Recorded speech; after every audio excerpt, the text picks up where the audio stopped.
The Mario Kart series is Nintendo's most popular franchise, and since the debut of the series back on the Super Nintendo with Super Mario Kart, each game in the series brought a ton of new things along with it. With the release of Mario Kart World just around the corner, I figured that now would be a better time than ever to take a look back at the Mario Kart series and see what each entry brought to the table. So today, I'm going to take a look back at every Mario Kart game from Super Mario Kart to Mario Kart World and go over what every Mario Kart game brought to the series. With that being said, I'm the biggest nub on YouTube, Christendo, and if you enjoyed this video, make sure you like it and subscribe to the channel as it helps me out a ton. Last video, we got a total of 12 new subscribers to the channel, so let's see if we can top that with this one. While you're at it, if you want to talk to me and others about all things Nintendo, consider joining the Chris Discord server. The link is down in the description. Now, of course, the first game we'll talk about is the game that started it all, Super Mario Kart. Of course, since it was the first Mario Kart game, this was the debut of the Mario Kart series. And for being a first game, it honestly brought a lot to the table. First things first, it brought items to the kart racing genre, making this at the time the most interesting kart racer as others didn't have any sort of mechanics like this. It also brought 8-player races, which was the norm for the Mario Kart series for the longest time, as well as bringing 2-player multiplayer, where you and a friend are able to play this game together. It also brought some of the mainstay modes like Grand Prix, Time Trials, and Battle Mode, as well as introducing coins to the series, where for every coin you grab, your top speed also increases. It also included the ability to race in 50, 100, and 150cc, as well as some mechanics like drifting and the ability to look behind you when you're in a race.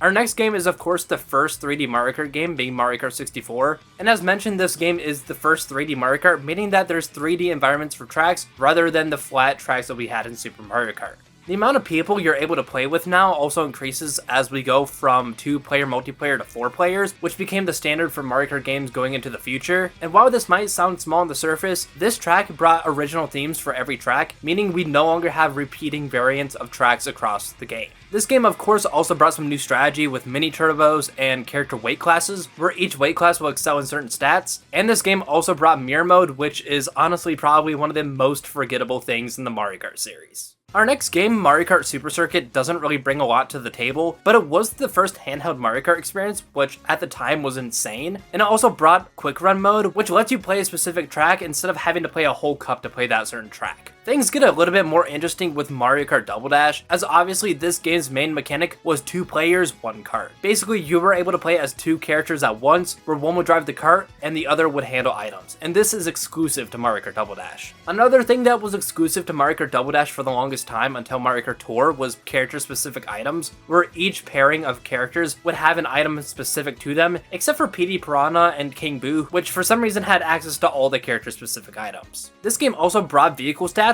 where now there's more strategy when choosing what car to use, as well as just being able to choose different carts in general, as this wasn't in the Mario Kart series before Double Dash. And double item boxes and just being able to hold 2 items at once was also introduced in this entry. Double Dash also introduced LAN play, which allowed you to link up with other consoles and play with other players, as well as co-op multiplayer, where one person controls the cart and the other one handles items. Now we move into Mario Kart DS, which probably brought a lot of the biggest things to the series, one of which being Retro Cups. Originally, there was only 16 to 20 Nitro tracks in every Mario Kart game, but with Mario Kart DS, the track selection essentially doubles, as now as on top of the 16 Nitro tracks, there was also an additional 16 Retro tracks. This game also introduced mission mode, which was exclusive to this game until the upcoming Mario Kart World, where you would complete missions like collecting a certain amount of coins or beating a track in a certain amount of time, as well as be able to fight bosses. And honestly, this was such a cool thing for the series. This was also the first Mario Kart game to include online multiplayer with Nintendo Wi-Fi connection, which nowadays may not sound huge, but at the time having online multiplayer on a game was huge. And this game also allowed you to play battle mode with CPUs, where before this game you were only able to play battle mode against other players, and the cherry on top for this game, you were able to have custom emblems and decals on your cart. You were able to draw whatever you wanted on your cart,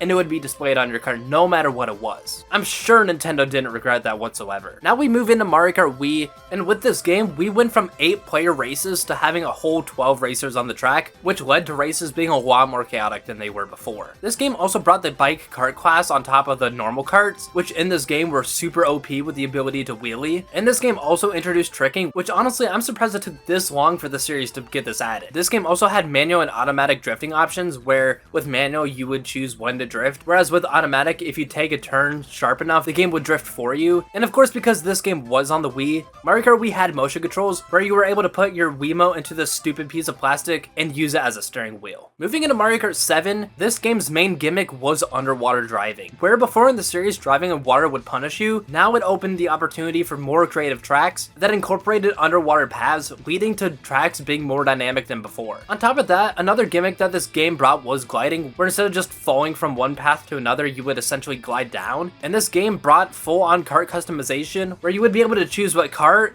wheels, and glider you had. And last but not least, we of course have the most important addition to the series with first-person gyro controls. With this, you would be able to play Mario Kart in a first-person perspective, as well as use your 3DS as a steering wheel. This was absolutely game-changing. Anyways, moving into the next game, we have the never-ending Mario Kart game with Mario Kart 8 and Mario Kart 8 Deluxe. And of course, this was the first HD Mario Kart game, so it had HD graphics, making this the best looking Mario Kart game to date. We all know the main selling point of this game was anti-gravity, which allowed you to drive on walls, and this also allowed for tracks to be more trippy than ever. A new CC option was also added to this game with 200cc, and on the topic of additions, we also had a new vehicle class with ATVs. These were essentially karts, but they were a bit more bouncy. This game also brought some accessibility options with smart steering and auto acceleration, where with smart steering you wouldn't be able to drive off the track, and with auto acceleration the game would accelerate for you. And this was the first, and at the time the only Mario Kart game to include DLC, whether it's the DLC in the base Mario Kart 8 game or the booster course pass with Mario Kart 8 Deluxe. Before we can get into the latest entry in the Mario Kart series, we of course gotta talk about the first and only mobile Mario Kart game, Mario Kart Tour. And yes, I'm including this in the game. Nintendo considers it May 9, so we have to cover it here. And honestly, there's not a lot of huge things that were introduced in this game, but there were a couple of interesting things like reverse track variants, as well as trick variants for tracks, which just essentially adds a lot of ramps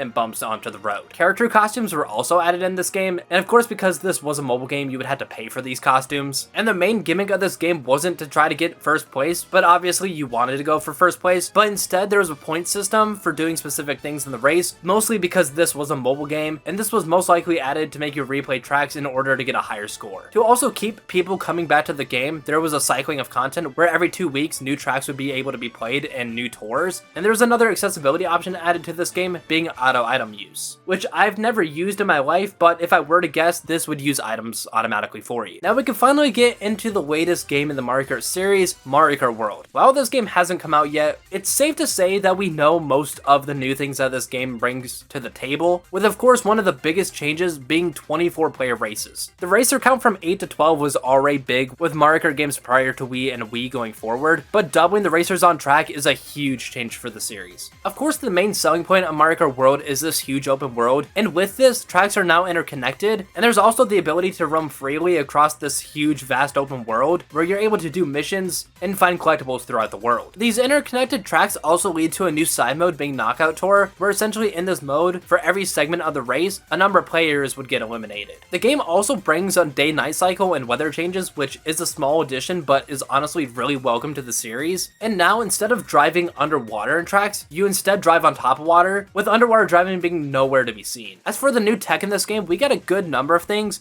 including charge jumping, which allows you to charge a jump in order to trick and gain a boost, as well as avoid items, and this can be used to rail grind, where you're able to drive on rails, as well as drive on walls. You can now also perform multiple tricks in the air, where I'm assuming each trick you do will give you a small boost. And now while you're driving, you're able to adjust your camera in a full 360 degrees, and exclusive to single player modes, you're now able to use rewind, where you can rewind back to a specific point in a race, but it only affects you and not other racers. And with that, that's everything that all the Mario Kart games brought to the series. If there's anything I missed in this video, which is completely possible because I am human, please let me know down in the comments, and if that's the case, I'll make sure I leave a pinned comment that includes everything I missed in this video. With that being said though, that's all I have for this one, but if you want to see another video by me, there's a video on screen now where I go over the good and bad of Mario Kart World, and I think you'll enjoy that one. With that being said, I'm the biggest nub on YouTube, Chris Tando, signing off, and as always, goodbye, Nub Nation.